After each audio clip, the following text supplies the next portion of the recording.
बहुत स्टूडेंट बोलते हैं कि भैया हमारे बायोलॉजी में 250 से लेके 270 तक मार्क्स ही आ पा रहे हैं, इससे ज़्यादा हम बढ़ा ही नहीं पा रहे मार्क्स को। तो हमको कुछ ऐसा बताएं कि हमारे जो मार्क्स हैं इससे ज़्यादा इंक्रीज। सब बोलते हैं कि work smart but not hard, लेकिन अभी का जो टाइम है उसमें आपको स्मार्ट वर्क के साथ साथ हार्ड वर्क भी करना पड़ेगा। सो हेलो गाइस, मेरा नाम है रविंदर सिंह और मैं हूँ pre final MBBS student from JLN medical college Ajmer. आज का जो वीडियो है वो काफ़ी इम्पोर्टेंट होने वाला है। आज के इस वीडियो में मैं आपको बताऊंगा कि मैंने लास्ट 2 मंथ में बायोलॉजी किस तरीके से पढ़ा, जिसकी वजह से मैंने नीट के अंदर 337 मार्क्स स्कोर किया। तो अगर आपको वो मेथड जानना है तो वीडियो पूरा देखिए ताकि आपको भी वो मेथड्स पता चल सके, जिसकी वजह से आप भी इतने मार्क्स स्कोर कर पाओ। So without any further do, let's get on with it.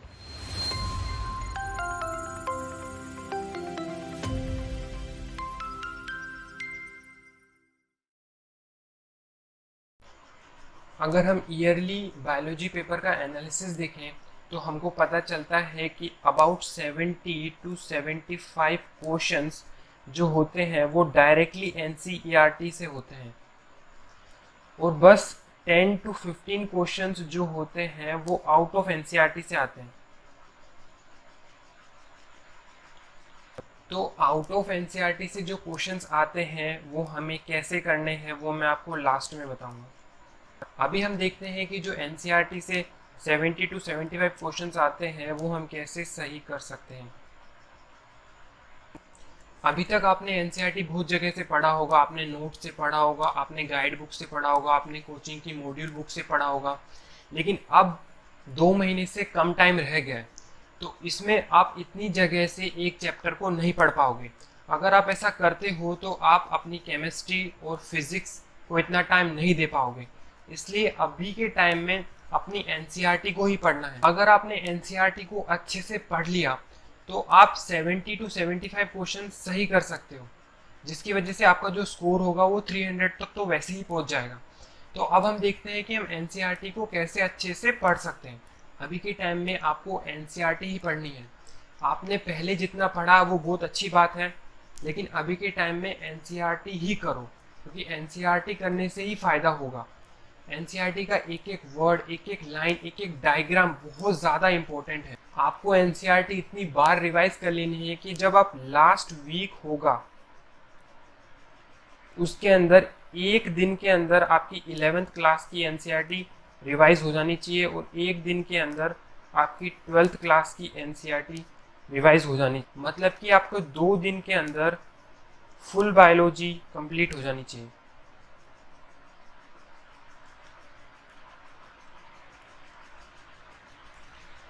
अब आपको एनसीईआरटी के चैप्टर्स को पढ़ना कैसे है। जब भी आप एनसीईआरटी के चैप्टर पढ़ते हो तो उसके जो प्रीवियस ईयर के क्वेश्चंस हैं उस पर एक बार गो थ्रू कर लो, उन क्वेश्चंस को एक बार देख लो कि इस चैप्टर से किस हिसाब से क्वेश्चन आते हैं। क्योंकि जैसे एनिमल किंगडम होता है, प्लांट किंगडम होता है, उसमें अलग टाइप के क्वेश्चंस पूछे जाते हैं, लेकिन जो प्लांट फिजियोलॉजी है, ह्यूमन फिजियोलॉजी है, उसमें अलग टाइप के क्वेश्चंस आते हैं। तो एक बार अगर हम प्रीवियस ईयर क्वेश्चंस को देख लें तो उससे हमें आइडिया हो जाएगा कि इस चैप्टर को हमें कैसे पढ़ना है। जैसे कि अगर वहां से डायरेक्ट क्वेश्चन एनसीईआरटी के लाइन से क्वेश्चन आते हैं तो उस चैप्टर को एनसीईआरटी की लाइन बाय लाइन हमको अच्छे से रीड करना है। अगर उससे अप्लाइड क्वेश्चंस आते हैं, जैसे कि ह्यूमन फिजियोलॉजी से अप्लाइड क्वेश्चंस आते हैं, तो हमको पूरे एनसीईआरटी को समझते हुए पढ़ना है, लाइन बाय लाइन हमको समझना है, उसको इमेजिनेशन करनी है कि ये क्या बोलना चाह रहा है। एनसीईआरटी के कुछ चैप्टर्स आप बहुत आसान कर सकते हो, जैसे कि जहाँ पर एग्जाम्पल बेस्ड चैप्टर्स हैं, जैसे कि plant morphology, plant kingdom, animal kingdom. उसके लिए आप क्या कर सकते हो कि एक पॉकेट डायरी बना सकते हो। पॉकेट डायरी के अंदर आप सारे एग्जाम्पल्स लिख लो। फिर जब आप सपोज करो केमिस्ट्री पढ़ रहे हो, केमिस्ट्री पढ़ते पढ़ते आप बोर हो गए, आपने 5 मिनट 10 मिनट का ब्रेक लिया, तो उस ब्रेक में क्या होगा कि उस डायरी को एक बार देख लो। एक बार 1-2 मिनट में आपका जो जितने भी एग्जाम्पल्स होंगे सारे रिवाइज हो जाएंगे। तो इस तरीके से आप इन चैप्टर्स को बहुत ईजिली तैयार कर सकते हो। अगली चीज़ जो आपको करनी है वो ये है कि जो एनसीईआरटी का सिलेबस है उसको पूरा वेटेज वाइज ब्रेक डाउन करना है।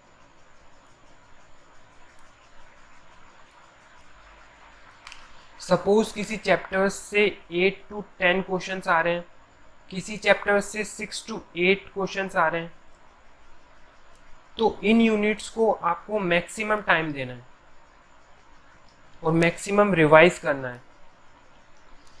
कुछ स्टूडेंट क्या करते हैं, उनको पता ही नहीं रहता किन चैप्टर्स से कितने क्वेश्चंस आते हैं। इसकी वजह से क्या करते हैं कि वो उन चैप्टर्स को बहुत ज़्यादा टाइम दे देते हैं जिन चैप्टर से सिर्फ एक क्वेश्चन आता है या फिर कभी क्वेश्चंस आता ही नहीं है। सिलेबस बहुत ज़्यादा है, इसलिए आप बायोलॉजी के अंदर 1-2 चैप्टर्स को स्किप भी कर सकते हो, लेकिन ध्यान रहे वो चैप्टर्स ऐसे होने चाहिए जिससे कभी कभी क्वेश्चंस आते हों और कभी क्वेश्चंस आते भी ना हो। नेक्स्ट चीज़ जो आपको ध्यान रखनी है वो ये है कि आपको सिंगल सोर्स से पढ़ना है और वो होगा सिर्फ एनसीईआरटी।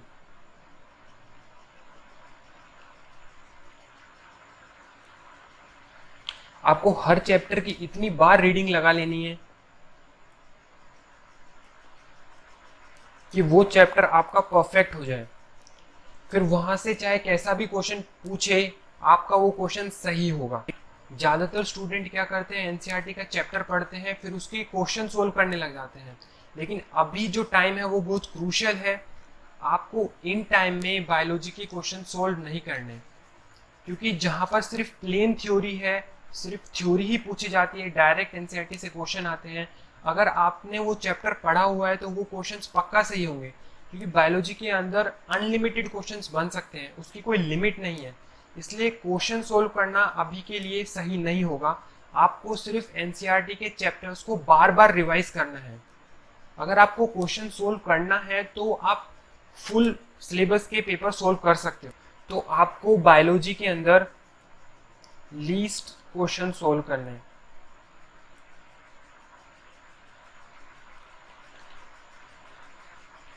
अभी के लिए सिर्फ चैप्टर की रीडिंग लगानी है,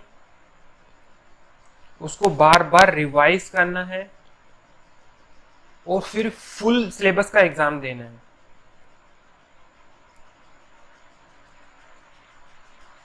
अब मैं आपको बताता हूं कि जो एनसीईआरटी से 10 to 15 क्वेश्चंस बाहर के आते हैं, आउट ऑफ एनसीईआरटी से जो क्वेश्चंस आते हैं, हम उनको कैसे सही कर सकते हैं। तो इसके लिए 2 सिंपल मेथड यूज कर सकते हैं।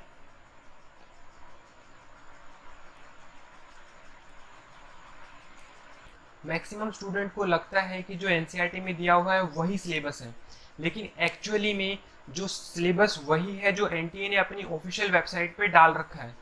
तो मैंने डिस्क्रिप्शन में पीडीएफ की लिंक दे रखी है, आप वहां से सिलेबस को डाउनलोड कर सकते हैं। आपको उस सिलेबस में बायोलॉजी सेक्शन में जाना है, फिर आपको जो टॉपिक्स दिए हुए हैं, जो चैप्टर्स दिए हुए हैं, उसको रीड करना है।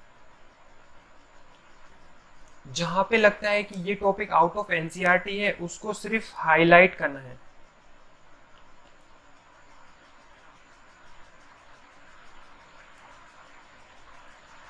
फिर आपको क्या करना है कि एक सेपरेट लिस्ट बनानी है,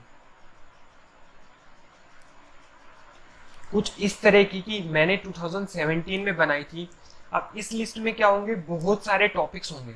आपने मॉक टेस्ट दिए हैं, आपने प्रीवियस ईयर के पेपर्स भी सोल्व किए हैं, तो आप इन टॉपिक्स में से भी मोस्ट इंपॉर्टेंट टॉपिक सेलेक्ट कर सकते हो जो कि फ्रीक्वेंटली आस्क्ड टॉपिक्स होते हैं। फिर इन टॉपिक्स को आपको अपने नोट्स से पढ़ना है, आप जो गाइड बुक फॉलो करते हैं उससे पढ़ना है, या फिर आप अगर कोई कोचिंग की मॉड्यूल फॉलो करते हो तो उससे पढ़ना है। दूसरा मेथड जो आपको करना है वो ये है कि जब आप एनसीईआरटी के प्रीवियस ईयर के क्वेश्चंस देखते हो तो उसमें आपको सोल्व नहीं करना, सिर्फ देखना है, एनालिसिस करना है। तो उसमें आपको जो टॉपिक आउट ऑफ एनसीईआरटी लगता है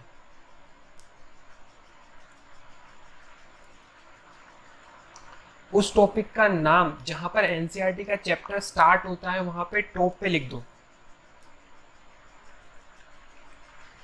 और फिर उस टॉपिक को कोशिश करो कि आप अपनी गाइड बुक या फिर जो कोचिंग की मॉड्यूल है वहां से पढ़ सको या फिर नोट से पढ़ सको।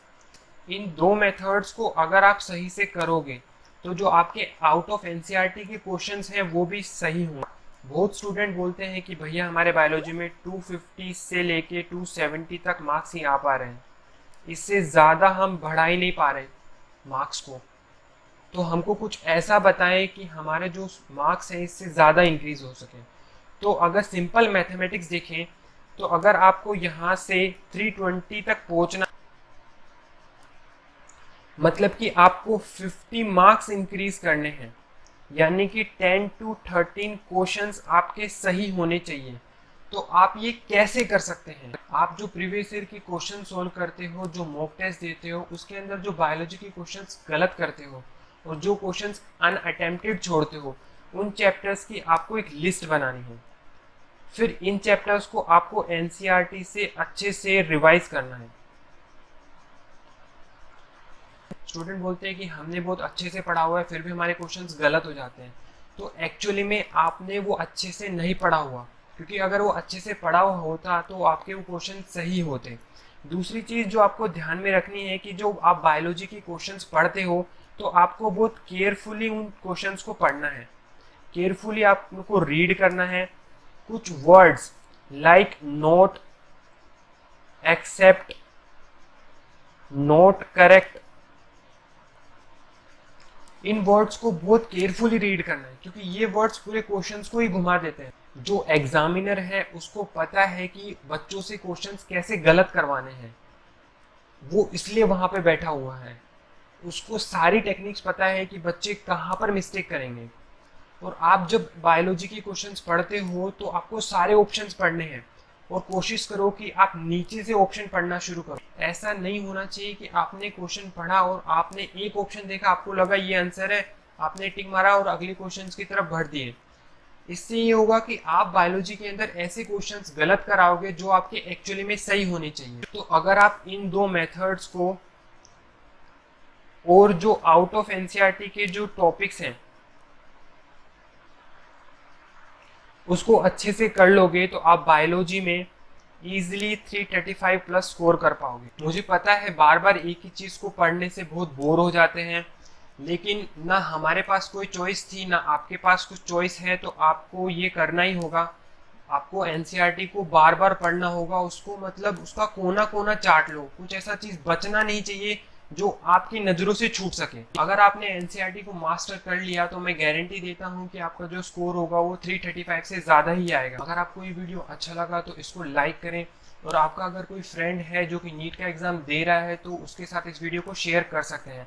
अगर आप बीइंग मेडिको फैमिली का हिस्सा नहीं बने हैं तो सब्सक्राइब बटन पे क्लिक करके इसका हिस्सा बन सकते हैं। आने वाले कुछ दिनों में मैं आपके लिए बहुत सारे वीडियोस बनाऊंगा जो कि आपके लिए बहुत इंपॉर्टेंट होंगे। सो इस वीडियो को हम एक ब्यूटीफुल कोट के साथ एंड करते हैं। आप ऐसे ही कोट को अपने दीवार के ऊपर चिपका सकते हैं जिसको पढ़ के आपके अंदर जो एनर्जी है वो यहाँ से यहाँ पहुँच जाए। So this is Ravinder Singh signing off here. Hope we will meet in the next video.